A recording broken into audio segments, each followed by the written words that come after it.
The school of the wealth. ஏன் இதை ஆரம்பிச்சோம்? இதனுடைய நோக்கம் என்ன என்றால், கடவுளுடைய எண்ணங்கள், கடவுளுடைய திட்டம், கடவுளுடைய யோசனை, கடவுள் அவர் நம்முடைய வாழ்க்கை ஏதாவது கொடுக்கணும்னா அவர் அதை பேச வைப்பான். ஸோ இதுதான் காலகாலமாய் நமக்கு தெரியாமல் இருந்தது. எல்லாம் வந்த பிறகுதான் பேசணும் அப்படின்னுவாங்க. ஒருத்தர் சொல்லுவாரு, ஒரு பாஸ்டர் சர்ச் growth பத்தி பேசினே இருப்பாரு, ஆனா நம்ம சபையில ரொம்ப கம்மியான ஜனங்கள் அப்படின்னு. ஒருத்தர் நம்ம ஃபைனான்சியல் பத்தி பேசும்போது, ஃபைனான்சியல் நல்லா இருந்தாதான் அதை பத்தி பேசணும். இல்ல ஹெல்தி ஆரோக்கியத்தை பத்தி பேசினா, ஆரோக்கியமா இருக்கிறவங்க தான் அதை பத்தி பேசணும் அப்படின்னு நாம் நினைக்கிறோம். உங்களுக்கு ஒண்ணு வந்தாதான் அதை குறித்து பேசணும் என்பது உலகத்தில் இருக்கிற ஜனங்களுடைய தத்துவம். சோ எனக்கு எது இல்லையோ அதை குறித்து நான் பேசக்கூடாது அப்படின்னு நாம் எல்லாரும் நினைப்போம். ஆனா பைபிள் அப்படி கிடையாது. நமக்கு ஏதாவது தேவைன்னா கடவுளுடைய மெத்தட், கடவுளுடைய ஸ்டைல், இல்ல இன்னும் சொல்ல போன கடவுளுடைய அந்த வழிமுறை, அது என்னன்னு சொன்னா அவர் பேச வைப்பார், சொல்லுவார் இல்லைங்களா? தேவன் சொல்லாம எதுவும் செய்ய மாட்டார். அதான் இப்போ சபையில இந்த பொருளாதாரம், இந்த வெல்த், இந்த ஃபைனான்சியல், இதெல்லாம் சபையில விசுவாசிகள் நாம இதுல ரொம்ப லோடு இருக்கிறோம். ஏன்னா இப்பேற்பட்ட சத்தியங்கள் நம்ம எல்லாம் பேசக்கூடாது, சபையில பேசக்கூடாது. இட்ஸ் நாட் ஸ்பிரிச்சுவல் திங்ஸ், ஆவிக்குரிய காரியங்கள் கிடையாது அப்படின்னு. இப்ப பணத்தை பத்தி பேசணும் அப்படின்னா அது சபையில பேச கூடாது, இது ஆவிக்குரிய காரியம் கிடையாது. மெட்டீரியல் பிளஸிங் இல்ல நமக்கு வேண்டியது அந்த பொருளாதார உலகத்து வாழ்வாதாரத்தை குறித்தெல்லாம் சபையில பேசக்கூடாது. ஏன்னா அது ஒரு ஆவிக்குரிய சப்ஜெக்ட் கிடையாதுன்னு இங்க பேசாதனால, சபைகளில் பேசாதனால நாம் கிறிஸ்துவர்கள் பொருளாதாரத்துல எவ்வளவு கீழே இருக்கிறோமோ அந்த அளவுக்கு கீழே கிடைக்கிறோம். ஏன்னா இதை குறித்து நாம் பேசாமல் இருக்கிறோம். அப்போ தேவனுடைய மெத்தட் என்ன தெரியுங்களா? அவர் நமக்கு ஏதாவது செய்யணும், கொடுக்கணும் அப்படின்னா அவர் பேச வைப்பார். இன்னும் சொல்ல போனா நம்மள கேட்க வைப்பார். சோ இந்த ஒரு தீம்ல, ஆலோசனையில, இன்னும் சொல்ல போனா இந்த திட்டத்துல தான், இந்த நோக்கத்துல தான் இந்த வெல்த் பத்தி பேசணும். இப்ப வெல்த், ஐஸ்வர்யத்தை தேவன் எனக்கு கொடுக்கணும்னா தேவன் எப்படி செய்வாரு? அவர் அதை குறித்து பேச வைப்பார். இதுதான் ஒரு நாள் எனக்கு வெளிச்சம் கிடைச்சது. நமக்கு என்ன வேணுமோ அதை நாம் பேச வேண்டும். பேசாம இருந்தீங்கன்னா தேவன் எதை செய்ய முடியாது, செய்ய மாட்டார். ஏன்னா அவர் வார்த்தையில செயல்படுகிற தேவன். அதான் நம்ம கையில வேத புஸ்தகத்தை கொடுத்திருக்கிறார். ஏன் பைபிள் இருக்குது?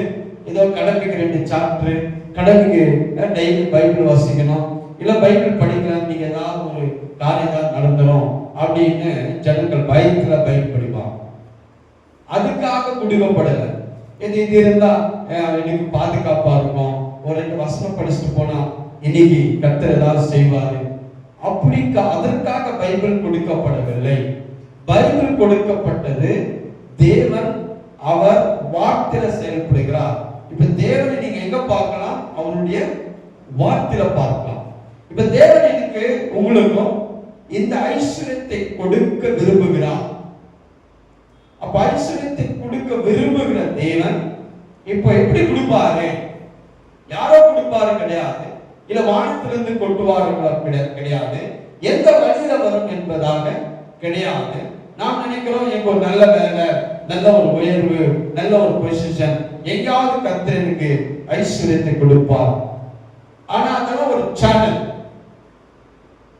ஆனால் தேவன் இதை குறித்து நீ நீங்க பேசணும், உங்க காதுகள் கேட்கணும். அதுக்குதான் இந்த school of the wealth start பண்ணியிருக்கிறோம். நான் பேசிக்கிட்டே இருக்கும் போது அந்த வார்த்தை ஒரு நாள் மாம்சமா ஆகும், மாம்சமா மாறும். அப்போ வெல்த்தை பத்தி நான் பேசினே இருக்கும் போது, வெல்த்தை பத்தி நீங்க கேட்டுக்கொண்டிருந்தால் ஒரு நாள் இந்த வெல்த் உங்க வாழ்க்கையில, என் வாழ்க்கையில என்ன ஆகும்? மேனிஃபெஸ்டேஷன் ஆகும். எப்படி ஆகும்?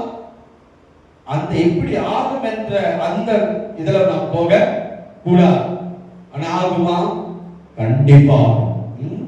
ஏன்னா அவர் பேசுகிற தேவன், அவர் சொல்லி சொல்லி படைத்தார். எப்படி படைத்தார்? சிருஷ்டித்தார், உண்டாக்கினார்.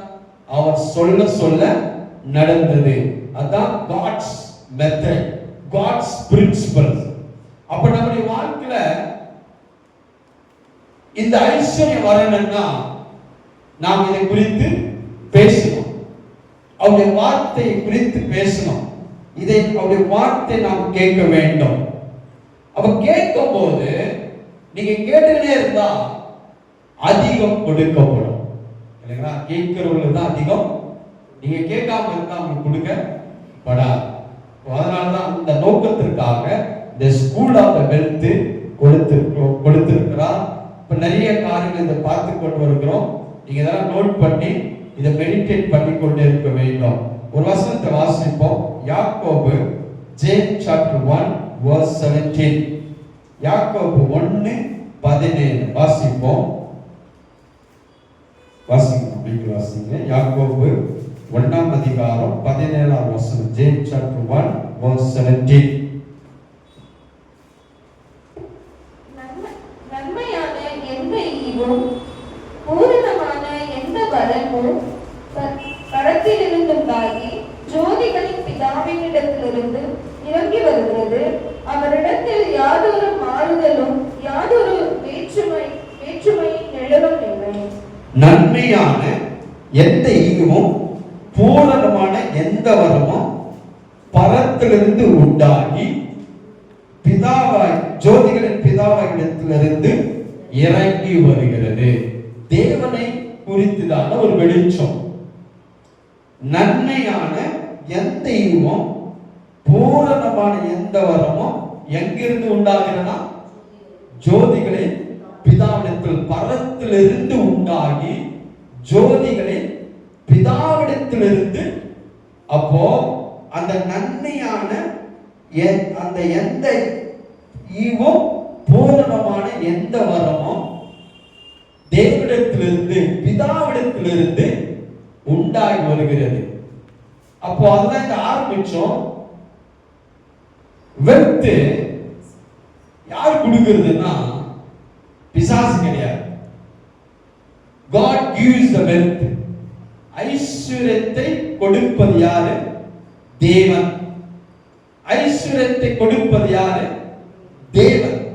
அப்ப நன்மையான எந்த ஈவும் பூரணமான எந்த வரமும் எங்கிருந்து உண்டாகுதுன்னா, அப்போ அதுக்கு ஆப்போசிட்.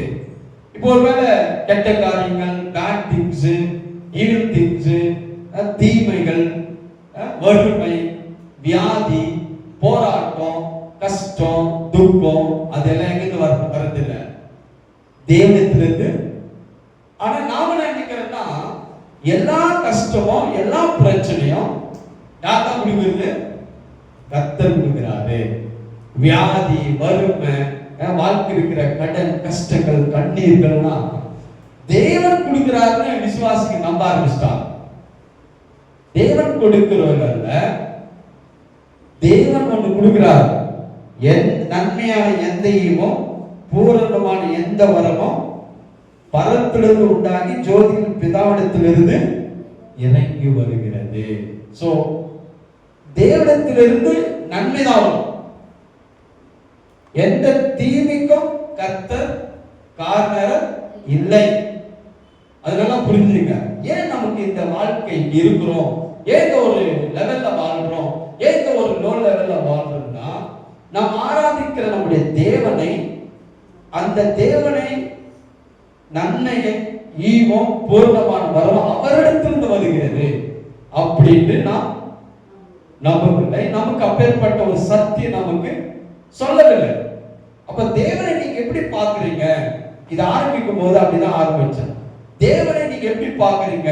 நீங்க பைபிள் கூட, பைபிளுடைய சீக்ரெட் என்ன தெரியுங்களா? Bible is a miracle book.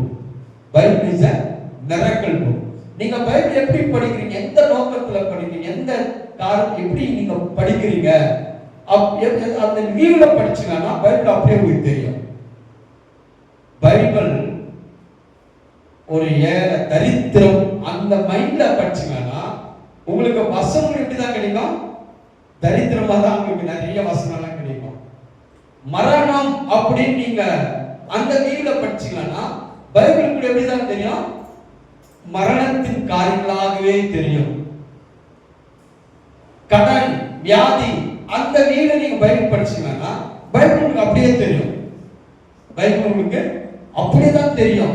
ஏன்னா பைபிள் மிரக்கல் புக். நீங்க எந்த கண்ணோட்டத்துல படிக்கிறீங்க? Bible blessing book. பிளஸிங்கா நீங்க படிக்க எல்லா வசனமும் எல்லா இடத்துல உங்களுக்கு எப்படிதான் இருக்கும்? பைபிள் பிளஸிங்கா தான் இருக்கும். Bible success book. அப்படி படிச்சு பாத்தீங்கன்னா பைபிள் இருக்கிற எல்லாம் உங்களுக்கு எப்படிதான் தெரியும்? சக்சஸா தெரியும்.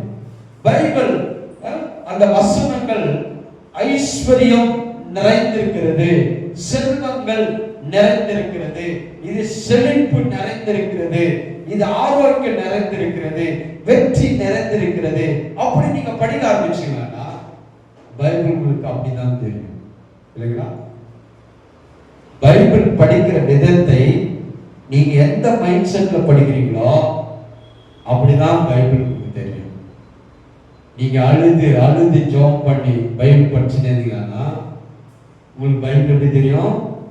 அழுகிற பைபிள தான் தெரியும். நீங்க ட்ரை பண்ணி பாருங்க. இப்போ வீப்பிங் ப்ராஃபெட் அப்படின்னு பைபிள் நிறைய இருக்கு. ஆத்மா பாரத்துல ஒருத்தர் அழுது பைபிள் படிக்கிறாங்கன்னா பைபிளே அவங்களுக்கு அப்படிதான் தெரியும். அப்ப எல்லா பிக்சரும் எங்கெல்லாம் இருந்தாங்களோ அதே தான் அவங்க படிப்பாங்க. ஏன்னா Bible is a miracle book. அப்ப கர்த்தரை, பிதாவை, தகப்பனை நாம் ஆராதிக்கிற இந்த தேவனை எப்படி பார்க்கிறோம், எப்படி அறிந்திருக்கிறோம், அந்த பேஸ்ல தான் நீங்க நாம் நம்முடைய வாழ்க்கையை வாழ முடியும். நான் ரொம்ப சின்ன வயசுல வசனத்தை கேட்க ஆரம்பிச்சேன், படிக்க ஆரம்பிச்சேன். ஆனா நமக்கு தேவனை இப்படி காட்டல. எப்படி காட்டலன்னா ஐஸ்வர்யத்தை தருகிற தேவன். இந்த மெசேஜ் என் வாழ்நாள்ல கேட்டதே கிடையாது. ஐஸ்வர்யத்தை தருகிற தேவன் அப்படின்னு ஒரு மெசேஜ் கூட கேட்டதே கிடையாது. இதெல்லாம் சபையில பேசப்படாத காரியங்கள். அதுதான் நம்ம ஆரம்பிச்சோம். இந்த தேவன் ஐஸ்வர்யத்தை தருகிறார். உபாகமம் 8ஆம் அதிகாரம் 18ஆம் வசனம். இதுல ஒரு அற்புதமான வெளிச்சத்தை நாம் ஆரம்பிச்சோம். 8:18 உபாகமம் 8:18 உன் தேவனாகிய கர்த்தரை நினைப்பாயாக. பாருங்க, இந்த வசனம் இந்த ஸ்கூல் ஆஃப் தி வெல்த்க்கு இதான் தீம் வெர்சஸ். இந்த பேஸ்ல தான் நம்ம எல்லாமே பார்த்து கொண்டு இருக்கிறோம். உன் தேவனாகிய கர்த்தரை நினைப்பாக. லாஸ்ட் கிளாஸ்ல இந்த எப்படி நினைக்கிறேன்னு நான் உங்களுக்கு சொல்லிக் கொடுத்தேன். இப்படி நினைக்காதான் நம்முடைய வாழ்க்கையில ஐஸ்வர்யம் இல்லை. ஏன் ஐஸ்வர்யம் இல்லை? ஐஸ்வர்யத்தை தேவன் தரார் என்று, தருகிறவர், கொடுப்பவர் என்று தேவனை நாம் இப்படி நினைக்கிறது கிடையாது. அவர் உங்களை அடிப்பார், உதைப்பார், காலை உடைப்பார், அவர் உங்களுக்கு எல்லாம் தீமை செய்வார், வியாதி கொடுப்பார், அது கொடுப்பார் அப்படின்னு நாம கேட்டு இந்த தேவனை பார்த்ததுனால எல்லா தீமைக்கும் அவர் தான் காரணர். என் வாழ்க்கையில் இருக்கிற அத்தனை பிரச்சனைக்கும் காரணர் யாரு? தேவன் கிடையாதுங்க. தேவனே கிடையாது. அதை யாக்கப்படுத்துறார். நன்மையான எந்த ஈவும், பூரணமான எந்த வரமும்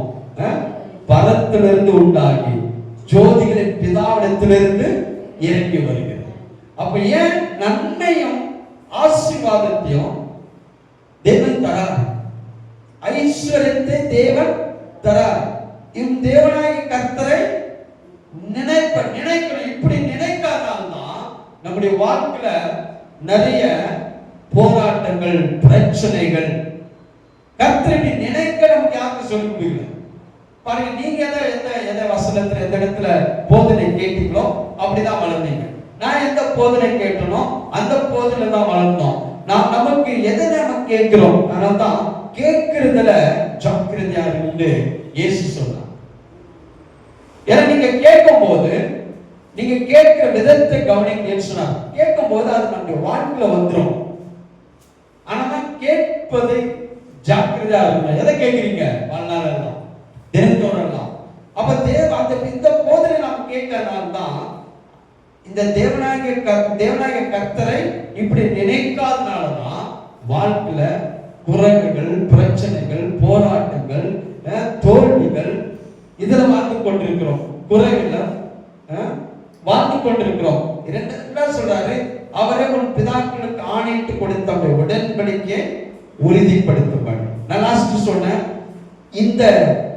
இதை ஒரு உடன்படிக்கை உறுதியாகும். கடவுள் ஏற்கனவே உடன்படிக்கை பண்ணியிருக்கிறார்.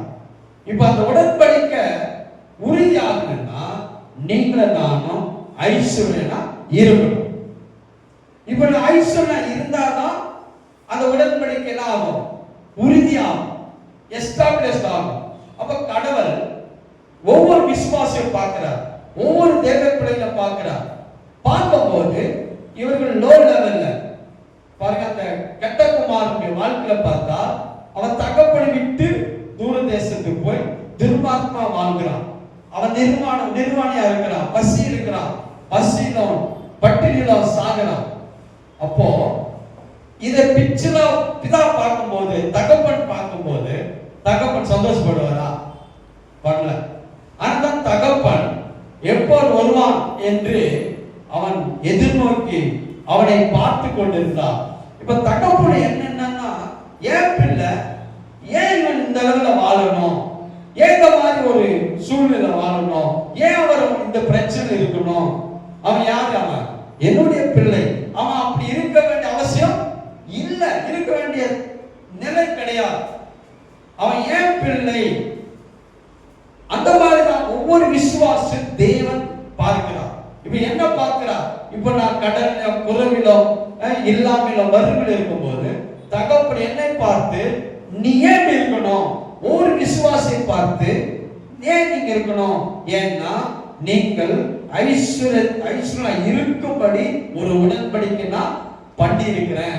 அப்போ விசுவாசிகளை பார்க்கும்போது, தேவ பிள்ளைகளை பார்க்கும்போது அந்த ஐஸ்வர்யத்தின் உடன்படிக்கை எஸ்டாப்ளிஷ் ஆகல, அது உறுதிப்படவில்லை. ஏன்னா அந்த உடன்படிக்கை ஐஸ்வர்யத்தின் உடன்படிக்கை. இதான் நீங்க பார்க்க போறோம். The wealth of covenant. wealth ஒரு covenant matter, சும்மா கிடையாதுங்க. கடவுள் wealth உடன்படிக்கை பண்ணி இருக்கிறார். இதுக்கு பேரு ஐஸ்வர்யத்தின் உடன்படிக்கை. உடன்படிக்கை ஐஸ்வர்யம். அப்போ wealth covenant, wealthக்காக கர்த்தர் ஒரு covenant பண்ணி இருக்கிறார். மனுஷன் ஒரு கவர்னன்ட் பண்ணாவே அது மாற்றவே முடியாது, இல்லைங்களா? இப்ப கவர்னன்ட் அப்படின்னா பாருங்க, மேரேஜ்ல எல்லாம் பண்ணுவாங்க, கோடி கோடியா செலவு பண்ணாங்க. அதெல்லாம் அந்த திருமணத்தை, மேரேஜை உறுதிப்படுத்தாது. எதை உறுதிப்படுத்தணும்னா அவங்க ரெண்டு பேரும் சைன் பண்ணுவாங்க, ரெண்டு பேரும் அக்ரிமெண்ட் பண்ணுவாங்க, ரெண்டு பேரும் அந்த உடன்படிக்கையில சைன் பண்ணுவாங்க. இப்ப இந்த சைன் தான் அந்த மேரேஜ் ஒரு கவர்னண்டா பண்ணும். இப்போ சடன்லி அவங்க ரெண்டு பேரும் பிரிஞ்சு போக முடியாது. ஏன் தெரியுங்களா? அதான் கவர்னன்ட். இப்போ அவங்க அதுல இருந்து அவங்க விட்டுறாங்கன்னா அது லீகலா தான் ஆக முடியும். ஆனா அது கோர்ட்டு, அது இது. ஒரு மனுஷன் இருக்கிற அந்த அக்ரிமெண்ட் கவர்னன்ட் அப்படி இருக்குன்னா, தேவனுடைய கவர்னன்ட் அது யாராலும் மாத்தவே முடியாது. அப்ப தேவனுடைய ஒரு கவனன்ட் பண்ணியிருக்கிறாருன்னா அந்த கவனன்ட்டுக்கு பேர் தான் வெல்த் ஆஃப் கவனன்ட், ஐஸ்வர்யத்தின் உடன்படிக்கை. அப்ப ஐஸ்வர்யத்தை நாம் பெற்றுக்கொள்ள வேண்டும், ஐஸ்வர்யம் நமக்கு உண்டாகணும், ஐஸ்வர்யா இருக்கணும் என்பதற்கு அவர் ஒரு கவனன்ட் பண்ணியிருக்கிறார். இப்ப அந்த கவனன்ட் உங்களை பார்க்கும்போது அந்த கவனன்ட் உறுதியாகிறதா? ஒவ்வொரு விசுவாசிகளை பார்க்கும்போது அந்த கவனன்ட் என்ன ஆகல? உறுதி ஆகல. இப்ப அந்த அந்த கவனன்ட் உறுதிப்படுத்தணும்னா இப்ப தேவனுடைய மெத்தட் என்ன? அவருடைய வார்த்தையை பிரசங்கம் பண்ணணும், அவர் வார்த்தையை போதிக்கணும், அந்த வார்த்தையை டிக்ளரேஷன் பண்ணணும், அந்த வார்த்தையை நீங்க கேட்கணும், அந்த வார்த்தையை நீங்க பேசணும். இதுதான் காட்ஸ் மெத்தட். இப்போ உங்களை ஐஸ்வர்யம் ஆக்கணும். இதுக்காக கடவுள் ஏற்கனவே இதுக்கு ஒரு கவனன்ட் பண்ணிட்டு இருக்கிறார், கவனன்ட் பண்ணி இருக்கிறார். அதனால்தான் கர்த்தர் கவனன்ட் பண்ணும்போது ஆபிரகாமுக்கு வானத்தை காட்டினார். நேரம் சொல்லியிருக்கிறேன், வானத்து நட்சத்திரங்களை பார். நோவாவுக்கு வானவில்ல ஒரு அடையாளம் கவனன்ட்டா காட்டினார். இப்போ உங்களுக்கு எனக்கு கவனன்ட் என்ன தெரியுங்களா? அவருடைய வார்த்தை. இப்போ உங்களுக்கு என்ன கவனன்ட், என்ன உடன்படிக்கை, எதனுடைய ஆதாரம்? வார்த்தை. இப்போ நீங்க எதை பார்க்கணும்? வார்த்தை தான் பார்க்கணும். ஆனா நம்ம வார்த்தை விட்டுட்டு மற்ற எல்லாத்தையும் பண்ண ரெடி, தலைகளை நிக்கத்தில் ரெடி. ஜனங்க விசுவாசிங்க என்ன வேணாலும் செய்வாங்க, ஆனா வார்த்தை வெளிச்சத்துக்குள்ள, வார்த்தையில் இருக்கிற அந்த அந்த ரெவலேஷன், வார்த்தையில் இருக்கிற அந்த வல்லமை, அந்த வார்த்தையுடைய வெளிப்பாடுகளை ஜனங்களுக்கு பெற்றுக்கொள்ள மாத்திரம் முடியாது. ஏன்னா அங்க வரமாட்டார்கள். இப்ப தேவன் என்ன பண்ணுவாரு? இப்ப உடன்படிக்கை பண்ணி இருக்கிறார், வெல்த் ஆஃப் கவனன்ட், ஐஸ்வர்யத்தின் உடன்படிக்கை சொல்றாரு. உறுதிப்படுத்தும்படி இந்நாள் உனக்கு உண்டாகிறது போல ஐஸ்வர்யத்தை சம்பாதிக்கிற பெறவனுக்கு கொடுக்கிறவர். அப்ப அந்த வெல்த் கவனன்ட் பண்ணியிருக்கிறார். அந்த கவனன்ட் ஒவ்வொரு விசுவாசியை பார்க்கும்போது இது உறுதிப்படுகிறதா? இப்போ அந்த வெல்த் இல்லாதனால இப்ப வெல்த் கவனன்ட் எனக்குள்ள உங்களுக்குள்ள என்ன ஆகல? எஸ்டாப்ளிஷ் ஆகவே இல்லை, அது உறுதிப்படவில்லை. அப்ப உறுதிப்படணும்னா காட்ஸ் மெத்தட் என்ன? காட்ஸ் முறை என்ன? கடவுளுடைய சிஸ்டம் என்ன? அவங்க வார்த்தையை பேசணும், வார்த்தையை கேட்கணும், வார்த்தையை பிரசங்கம் பண்ணணும், வார்த்தையை அனுப்புவார். அப்ப ஐஸ்வர்யத்தை அந்த உடன்படிக்கை உறுதிப்படுத்தணும்னா இப்போ ஒரு வார்த்தையை பேசப்பட வேண்டும். அந்த வார்த்தை குறித்து வெளிச்சத்துல நீங்க நான் வர வேண்டும். ஆனால் அந்த வார்த்தை குறித்து பேசிக்கொண்டிருக்கும். பேசிக்கொண்டிருந்தால், கேட்டுக்கொண்டிருந்தால், கேட்கிற உங்களுக்கு அதிகம் கொடுக்கப்படும். இயேசு சொல்லிருக்கிறார், கேட்கிற உங்களுக்கு அதிகம், கேட்காம கொடுக்க மாட்டார். கேட்கலன்னா அவங்க எதுவுமே கொடுக்க முடியாது. ஆனா நேச்சுரல் லைஃப் பத்தி நாம பேசல. நார்மல் லைஃப்ல என்ன? எனக்கு நல்ல சம்பளம் வருது, நான் அது பண்ணேன், இது பண்றேன், நான் நல்லா தான் இருக்கிறேன், அது கிடையாது. பைபிள் உங்களை ஐஸ்வர்யங்களை ஆக்குற ஒரு உடன்படிக்கை தேவன் பண்ணியிருக்கார். ஏன்னா ஐஸ்வர்யா இருக்கிற ஒரு உடன்படிக்கை, ஐஸ்வர்யம் ஆக்குற உடன்படிக்கை, ஐஸ்வர்யத்தை சம்பாதிக்கிற ஒரு பலன். அதான் இந்த ஐஸ்வர்யத்தின் உடன்படிக்கை உறுதிப்படணும். ஒவ்வொரு விசுவாசியை பார்க்கும்போது அவர் கர்த்தர் பார்க்கிறார், என் உடன்படிக்கை பண்ணி இருக்கிறேன். லாஸ்ட் கிளாஸ்ல லாஸ்ட் டைம் நான் சொன்னா உடன்படிக்கை வேற யார் பேர் மேல இல்ல, தாம் பேர்ல பண்ணி இருக்கிறான். அந்த நித்திய உடன்படிக்கை, மாறாத உடன்படிக்கை. இப்போ நம்ம ஒரு திருமணத்துல ஒரு ஹஸ்பண்ட் வைஃப் அவங்க அந்த சைன் போட்டா அந்த உடன்படிக்கை வந்தா அது ஈஸியா அவங்களை பிரிக்க முடியாது. அது லீகலா போனோம். அதுக்கு அவ்வளவு பவர் இருக்குன்னு சொன்னா is God, God is a God of covenant. அப்போ கடவுள் அந்த உடன்படிக்கை தேவன், அவருடைய உடன்படிக்கை சீக்கிரம் அது ஃபெயில் ஆகாது. அந்த உடன்படிக்கை ஒரு நாளும் பொய்யாகாது. அது உடன்படிக்கையில நிறைய இருந்தாலும் இந்த உடன்படிக்கையில வெல்த், ஐஸ்வர்யத்தை உடைய உடன்படிக்கை. ஆனா நீங்க ஐஸ்வர்யத்தை தருகிற தேவன், யார் அவரு? ஐஸ்வர்யத்தை தருகிற தேவன். உங்க தேவன் யாரு? எனக்கு ஐஸ்வர்யத்தை தருகிறவர். அந்த பிரசன்னம் கேட்கனா இன்னைக்கு என்ன கிடையாது, நமக்கு ஐஸ்வர்யம் இல்லை. அப்ப ஐஸ்வர்யத்தை தருகிற தேவன் அவர் என்று நீங்க நினைத்திருந்தால் ஒவ்வொரு விசுவாசன் சபை இன்னைக்கு வெல்தஸ்ட் விசுவாசிகளா இருந்திருப்பாங்க. வெல்தஸ்ட் சபையா ஐஸ்வர்யம் இருக்கிற பூமியில நிறைய பேர் இருக்கிறார்கள். ஆனா விசுவாசி தான் கிடையாது, தேவ பிள்ளைகள் தான் கிடையாது. ஏன் கிடையாதுன்னா இந்த உடன்படிக்கை ஐஸ்வர்யத்தை சம்பாதிக்கிற உடன்படிக்கை இருக்கிறது. Is a wealth of covenant அப்படின்னு பிரசங்கம் பண்ணதே கிடையாது. நான் கேட்டதே கிடையாது இப்பேற்பட்ட பிரசங்கம். ஐஸ்வர்யத்தை தருகிற தேவன் என்று தேவன் இப்படி காட்டதே கிடையாது. தேவன் பிரசங்கம் பண்ணது கிடையாது. நீங்க கேட்டீங்கன்னு தெரியல. அந்த உடன்படிக்கை உறுதிப்பட வேண்டும், உறுதியாகும். கர்த்தர் உங்களை என்ன பார்க்கிறாரு, நான் பண்ண உடன்படிக்கை இந்த என் பிள்ளைகள் என்ன ஆகல, ஏன் அது உறுதிப்படுத்துற. அதான் சொல்றாரு, அவர் பிதாக்களுக்கு ஆணையிட்டு கொடுத்த உடன்படிக்கையை உறுதிப்படுத்தும்படி. அப்படின்னா இந்த நீங்க கவர்னட்டுக்குள்ள வந்தாதான் உறுதியாகும். திருமணத்துல கோடி கோடியா செலவு பண்ணுவாங்க, எல்லாம் பண்ணாலும் திருமணம் உறுதிப்படுவது எதுல தெரியுமா? அவங்க ரெண்டு பேரும் போடுற சைன், அந்த அக்ரிமெண்ட், அந்த கவர்னன்ட், அததான் அவங்க என்ன பண்ண உறுதிப்படுத்தும்.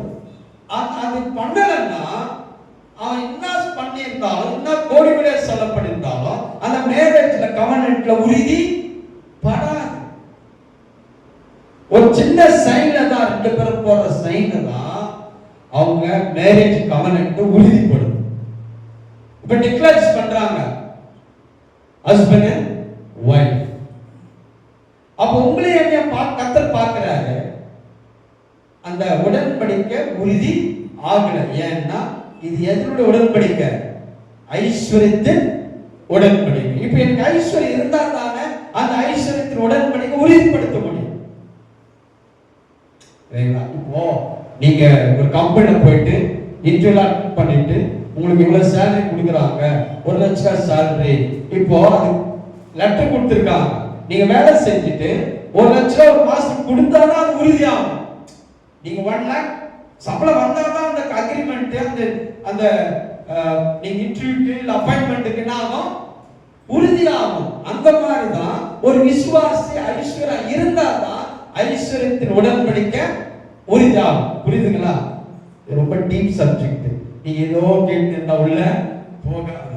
நீங்க ஸ்பிரிட்ல இருந்தீங்கன்னா இது ஈஸியா உங்களுக்கு புரியும். ஆமென். கர்த்தருடைய வார்த்தை ஆவியும் ஜீவனமா இருக்கு. இப்ப இந்த வார்த்தை வந்து கொண்டிருக்கும் போது இது எதுல டவுன்லோட் ஆகும் தெரியுங்களா? நீங்க ஸ்பிரிட்டா தான் டவுன்லோட் ஆகும்.